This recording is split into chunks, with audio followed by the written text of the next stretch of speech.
Selamat beribadah, saudara.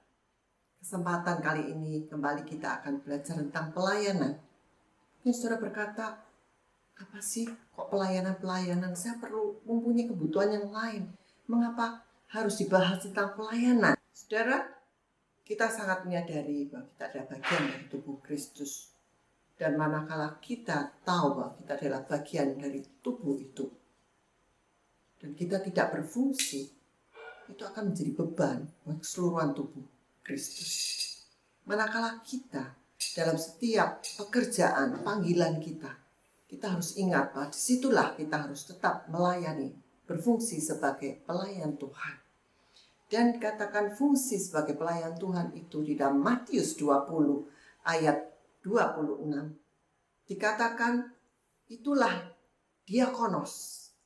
Jadi kesempatan kali ini kita akan membahas bersama tentang namanya menjadi diakonos. Matius 20 ayat 26. Tidaklah demikian di antara kamu. Barang siapa ingin menjadi besar di antara kamu, hendaklah ia menjadi pelayanmu. Kata pelayanmu di sini disebut diakonos. Jadi manakala kita mau menjadi pelayan Tuhan yang benar, kita harus memahami apa itu diakonos, saudara. Ayat berikutnya, ayat 27, dan barang siapa ingin menjadi terkemuka di antara kamu, hendaklah ia menjadi hambamu. Hambamu di sini disebut sebagai dolos, itu dalam bahasa aslinya. Dan ini sudah dibahas oleh Pendeta Ishak pada kesempatan minggu yang sebelumnya. Kita akan bersama-sama mendalami tentang yang namanya menjadi diakonos.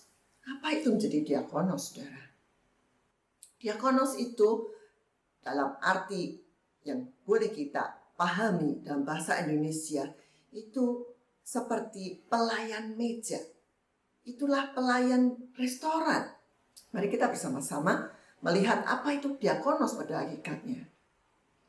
Dan dua kata, diakonos dan dolos ini bersama-sama ada untuk menceritakan tentang sang pelayan tersebut. Diakonos pada hakikatnya memiliki arti berada atau berdiri cukup dekat. Mengapa tidak sangat dekat, tapi cukup dekat? Kita akan melihat tayangan berikut. Coba bayangkan bila seorang pelayan restoran terlalu dekat dengan pelanggan yang sedang memesan makanan atau sedang menikmati makanan. Apa yang terjadi, saudara? Kita lihat tayangan berikut. Tipe-tipe pelayan restoran. Permisi Pak, sananya sudah keluar semua ya Pak? Udah, Bagaimana makanannya? Enak Pak? enak. Makan yang banyak Pak. Tuh, badannya kurus. Bapak sering begadang ya? Kantong matanya hitam gini. Sebentar, tuh seharusnya kantong matanya ke atas. Terus ini Pak, Kumis. Bapak jarang istirahat ya? kenapa sih? Ini kumisnya jarang-jarang. Tuh, kalau orang sering istirahat, kumisnya sering-sering Pak. Dari mana lu? Ya, saya akan belajar Pak. Jidatnya lagi. Apaan sih jidat-jidat? Gersang gitu Pak, kayak hutan dibakar. Saya mau makan, kamu bisa ada masuk gak ke dalam? Tapi janji Bapak jaga kesehatan ya. Nah, ini dia dua nasi goreng, ya, dan satu orange juice dan juga satu lemon juice-nya. Makasih ya, Mbak. Mbak, ini yang pedes banget mana, yang sedang mana? Oh, tenang Pak. Sebagai waitress profesional, saya bisa menilai itu semua dari warna dan juga tekstur makanannya. Kalau bisa dilihat di sini, sepertinya ini nasi goreng yang pedas sekali dan yang sebelah sana adalah yang sedang. Oke. Cuma kalau untuk lebih memastikan sih Pak, sebentar ya. Maaf. Ternyata benar Pak. Yang ini pedas banget dan yang sebelah sana itu yang pedasnya sedikit. Oh iya Pak, sekalian saya cobain apa ya untuk minumannya. Soalnya kan sekarang lagi musim banget sama sianida kan. Jadi kalau ada apa-apa biar saya aja. Enggak usah. Bil. Bayar sana aja deh. Kan tadi nanya. Berdiri cukup dekat itu perlu supaya waktu kita memesan makanan jangan kita panggil-panggil tuh pelayan. Tapi tidak datang-datang. Kesel bukan? Kalau kita pesan makanan, pelayannya jauh di sana. Kita minuman habis, dia tidak paham. Kita harus teriak-teriak, bahkan berulang-ulang sampai mesti pergi ke tempat yang mentowel dia. Itu tidak cukup dekat. Tapi manakala dia begitu dekatnya, sampai memberi perhatian sedemikian rupa yang mestinya tidak perlu dia berikan, itu juga mengganggu sekali untuk orang yang sedang dilayani. Seperti tayangan yang kita sudah lihat tadi. Mana botaknya, nanti kumisnya, semua diperhatikan. Orang menjadi tidak nyaman dengan pelayanan seperti itu. Dengan demikian, manakala kita melayani sebagai seorang pelayan Tuhan, dimanapun kita berada, bahkan dalam gereja, kita memahami sekali bahwa kita tidak boleh terlalu jauh sampai ikut campur dan mengambil keputusan untuk keluarga seseorang, untuk pribadi seseorang. Kita tahu dengan namanya cukup dekat itu. Nah, yang kedua, diakonos itu memiliki arti apa? Memperhatikan dan memahami kebutuhan orang yang dilayani. Memperhatikan, memahami itu benar-benar tahu kebutuhannya apa. Kadang kita pikir kebutuhannya itu adalah, oh nasinya habis, mau ditambah nasinya. Padahal apakah mesti dia perlu nasi? Belum tentu. Manakala kita sudah tambahin, dia mungkin tidak nyaman dan tidak mengenal apa yang sedang dibutuhkan oleh dia. Nah demikian kita mesti memahami apa itu kebutuhan-kebutuhan dari orang yang kita layani. Dan kita juga mengusahakan bagaimana memenuhi kebutuhan tersebut. Itu hakikat dari yang namanya diakonos. Arti kata diakonos itu. Kita fokus pada memahami kebutuhan orang yang dilayani. Ada 3 macam kebutuhan. Saudara, pertama, yang dirasakan oleh orang yang dilayani. Yang kedua, kebutuhan yang dilihat.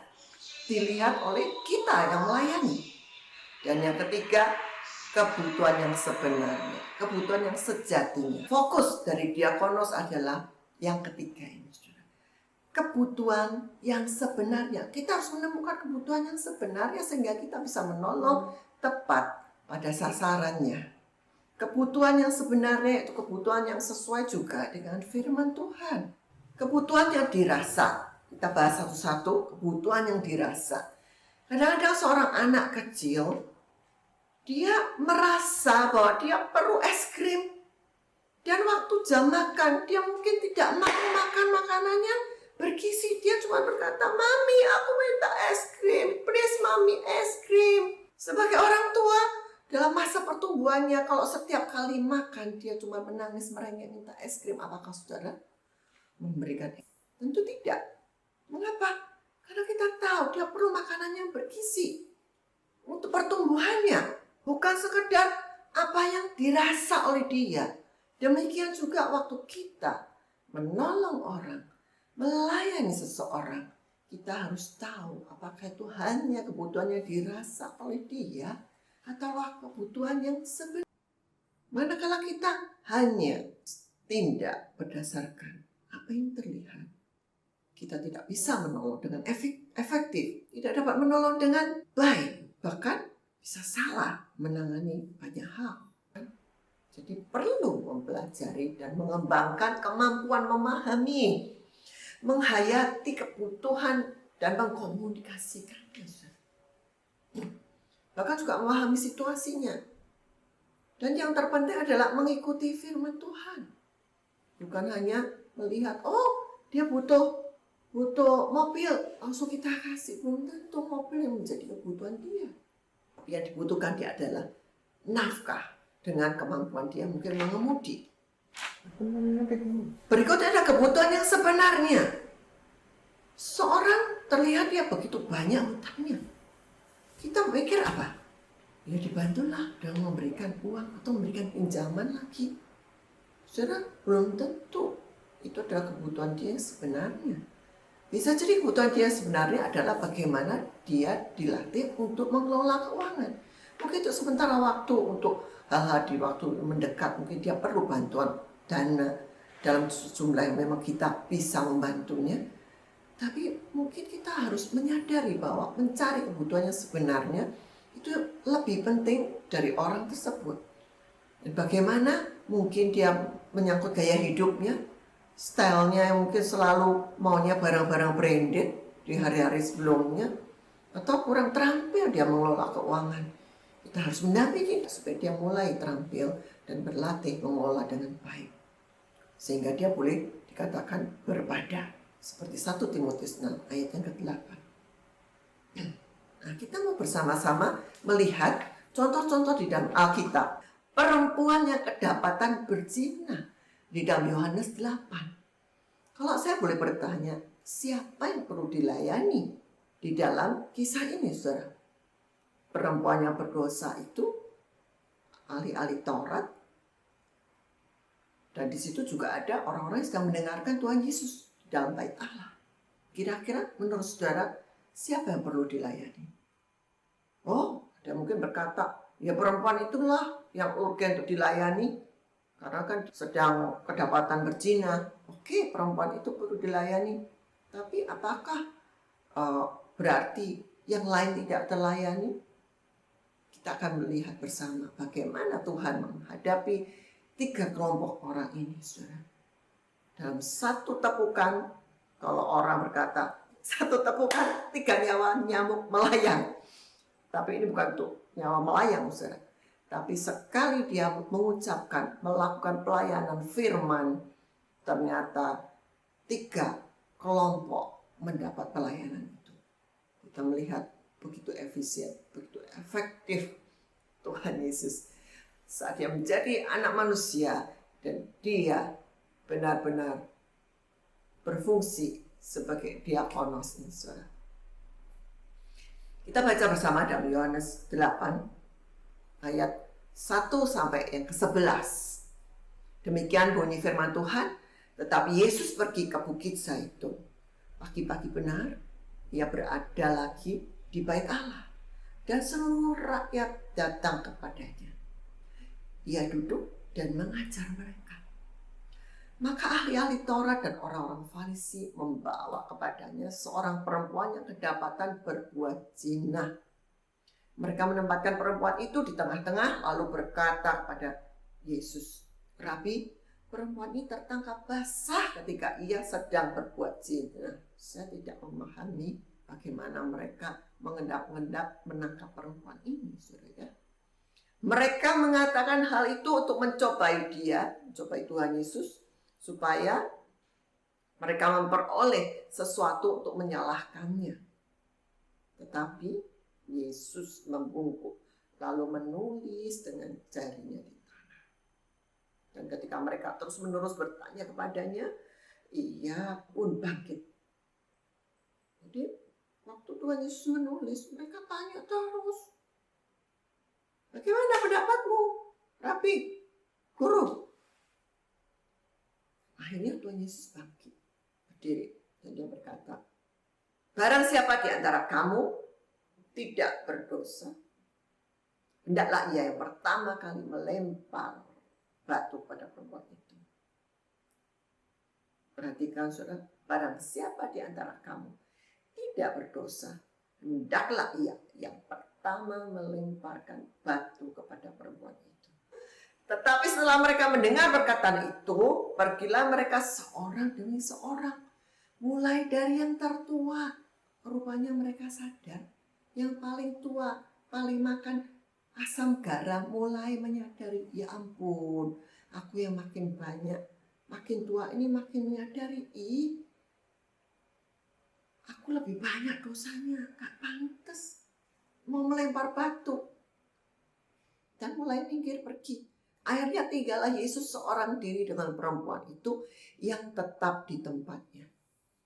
Lalu Yesus bangkit berdiri dan berkata kepadanya, hai perempuan, di manakah mereka? Tidak adakah seorang menghukum engkau? Jawabnya, tidak ada Tuhan.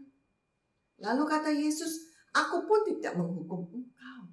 Pergilah dan jangan berbuat dosa lagi mulai dari sekarang. Saudara, kalau kita menelaah kebutuhan orang-orang di situ. Saudara. Kebutuhan yang dirasakan oleh perempuan yang berzina tadi. Dia sampai berzina itu dia perlu punya kebutuhan apa, saudara? Mestinya.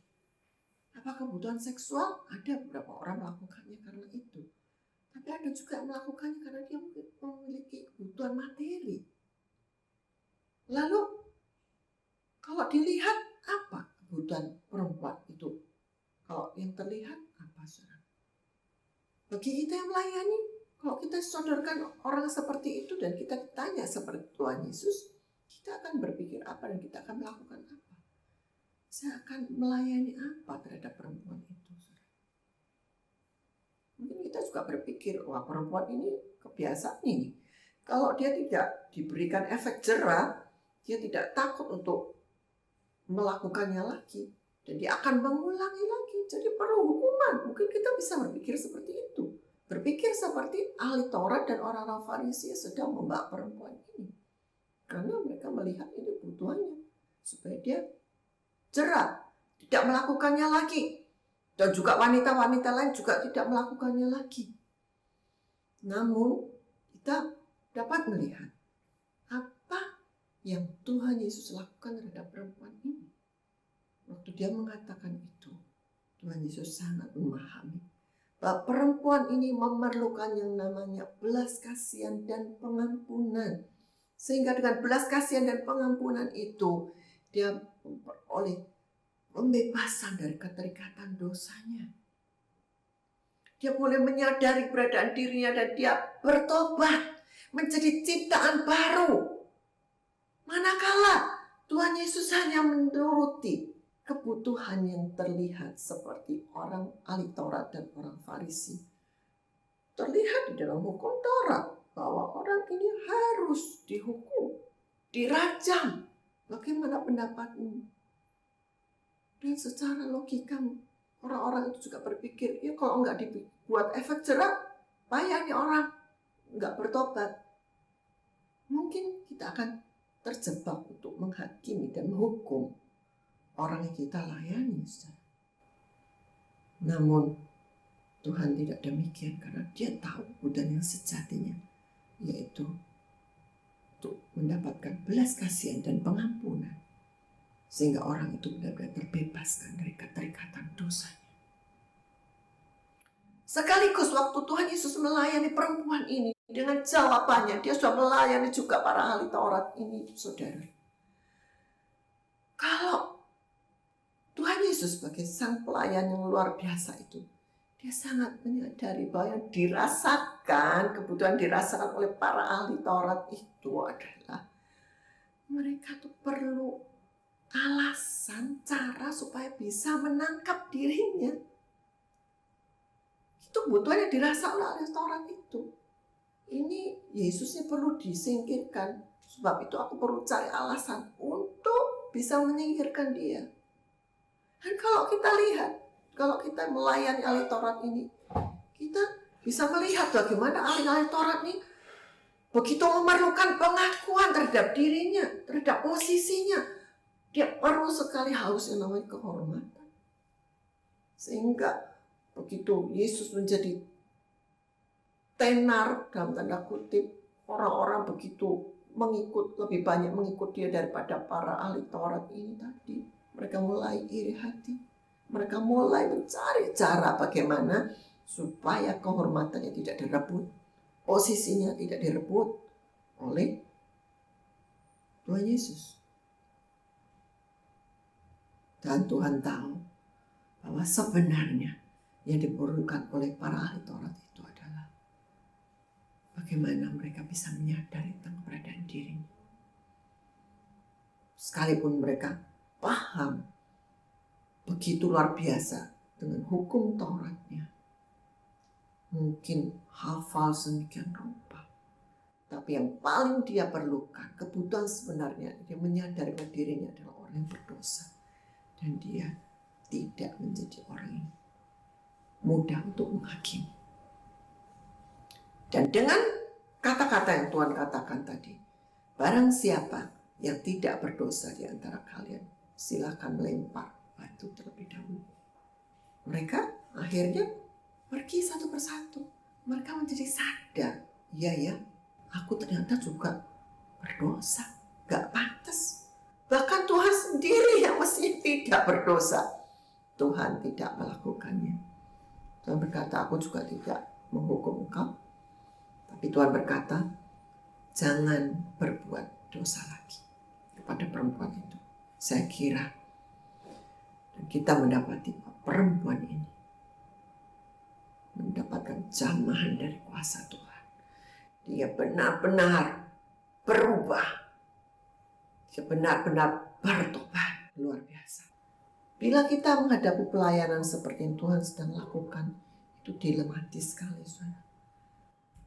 Kalau saja keputusan itu dirajam, itu sesuai dengan hukum Taurat. Memang tertulisnya seperti itu. Dampaknya apa? Ya perempuan yang berdosa tadi mungkin mati.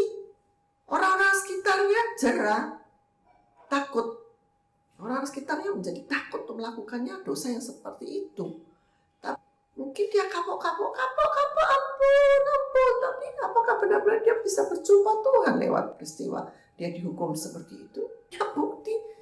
Yang diajukan cuma perempuan itu. Buktinya apa yang lain? Saksi dari ahli-ahli Taurat. Kalau mereka angkat tangan,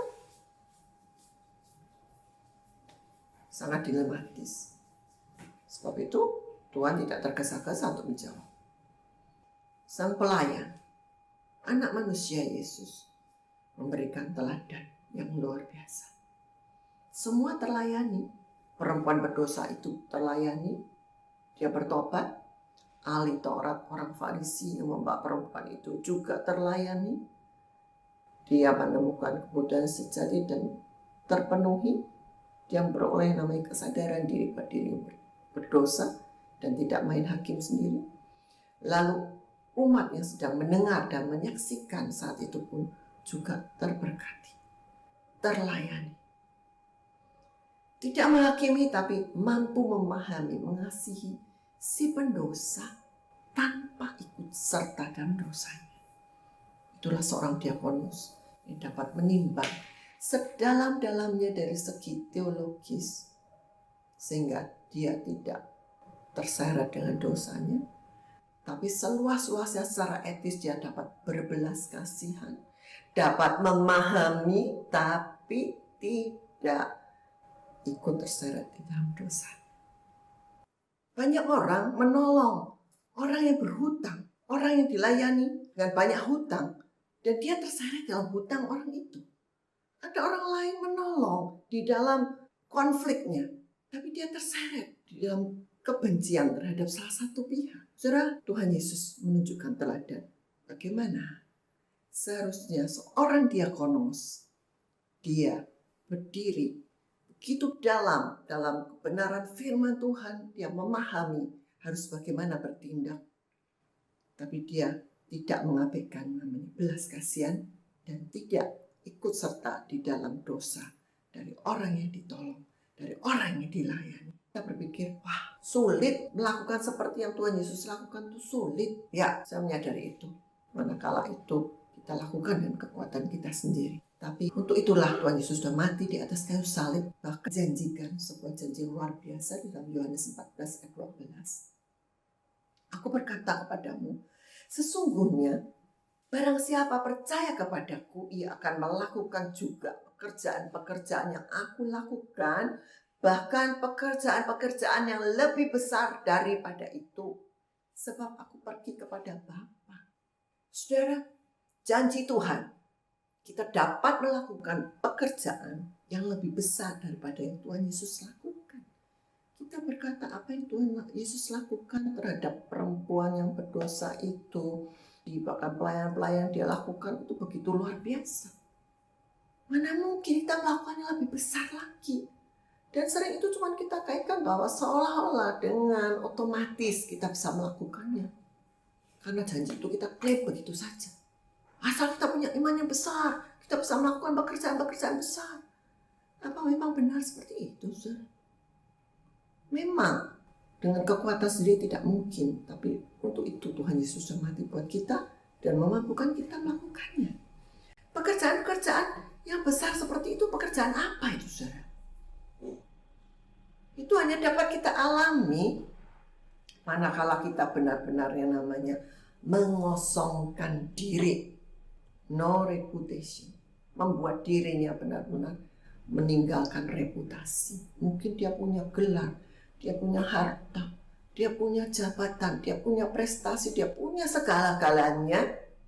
Tapi karena dia mau melayani, itu semua ditinggal. Paulus berkata, itu aku anggap sampah. Supaya dia bisa melayani dengan lebih leluasa lagi. Tuhan Yesus mengosongkan dirinya sampai menjadi hamba. Demikian juga kita. Untuk menjadi diakonos itu tidak bisa terlepas menjadi dolos. Kita harus siap yang namanya no reputation. Tidak ada reputasi. Ya, meninggalkan reputasi yang ada demi melayani orang. Demi melayani Tuhan. Filipi 2 ayat 5 sampai 8. Makes himself no reputation.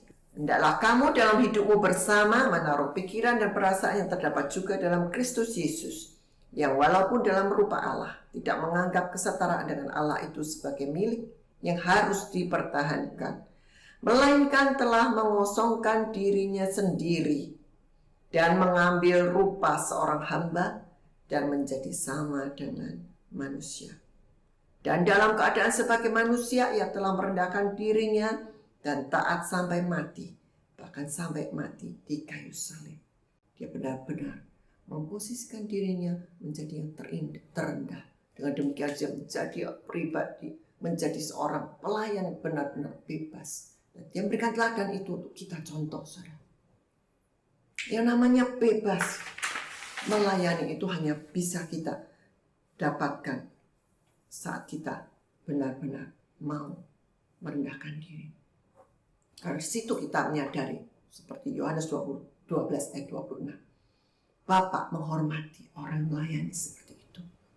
Kalau Bapak, Allah yang menciptakan semesta ini menghargai kita, orang lain tidak menghargai kita, itu tidak akan membuat kita menjadi goyah. Kita akan tetap melayani. Kita tidak akan menjadi tersinggung dan menjadi putus asa, tidak mau melayani lagi. Tapi kita akan tetap maju. Baik dipuji, dihina, baik kita sedang dalam puncak-puncak pelayanan seolah pelayan kita berhasil, maupun dalam kondisi yang seolah-olah dalam tanda kutip gagal. Dan disitulah kita menjadi benar-benar hamba yang merdeka, hambanya Kristus yang merdeka, bukan menghambakan diri pada sesama sehingga kita boleh diperintah-perintah atau menuruti semua orang, maunya semua orang, bukan. Tapi kita mentaat, saat kita benar-benar mau mengosongkan diri, itu benar-benar kita menjadi nol. Karena kita menyadari manakala nol itu tidak ada artinya, tapi manakala nol itu diberi satu, Tuhan yang nomor satu, ini akan menjadi angka 10, saudara. Betul? Nol yang tidak ada artinya manakala bersama Tuhan yang di nomor satu kan, itu akan menjadi bernilai 10. Dan manakala kita terus menyadari dan terus mau makin merendahkan diri, makin melakukan yang namanya diakonos, kita akan melihat bagaimana nol itu bertambah. Dan manakala kita bersama-sama dengan orang-orang percaya yang lain mau menjadi diakonos-diakonos yang lain, bersekutu, nol yang tadinya tidak ada artinya itu akhirnya menjadi jutaan, miliar, triliunan, dan itu nilainya menjadi luar biasa. Sinergi yang dahsyat terjadi manakala setiap kita orang percaya mau berfungsi sebagai diakonos, menjadi bagian dari tubuh Kristus yang benar-benar berfungsi. Sinergi yang dahsyat akan sanggup menjawab panggilan menjadi diakonos bagi pemenuhan kebutuhan dunia. Imamat 26 ayat 8. Jangan lupa 3 kebutuhan yang harus kita sadari. Tapi yang terpenting, temukan kebutuhan yang sebenarnya. Dan sebagai diakonos, kita akan mengupayakan kebutuhan yang sebenarnya itu. Bersama-sama dengan yang lain, kita akan menjadi diakonos-diakonos yang dapat menjawab kebutuhan sebenarnya dari dunia yang sedang menunggu keberadaan gereja, keberfungsian dari kita sebagai gereja. Mari kita bersama-sama masuk di dalam doa. Tuhan, terima kasih untuk panggilan-Mu. Kami boleh menjadi diakonos-mu Tuhan. Bukan hal yang mudah, tapi Engkau sudah melakukan segalanya. Engkau sudah memberikan teladan juga. Dan manakala Engkau memanggil kami ke arah itu, Engkau sudah menyiapkan segala perkara sehingga kami mampu bersama Engkau ya Tuhan.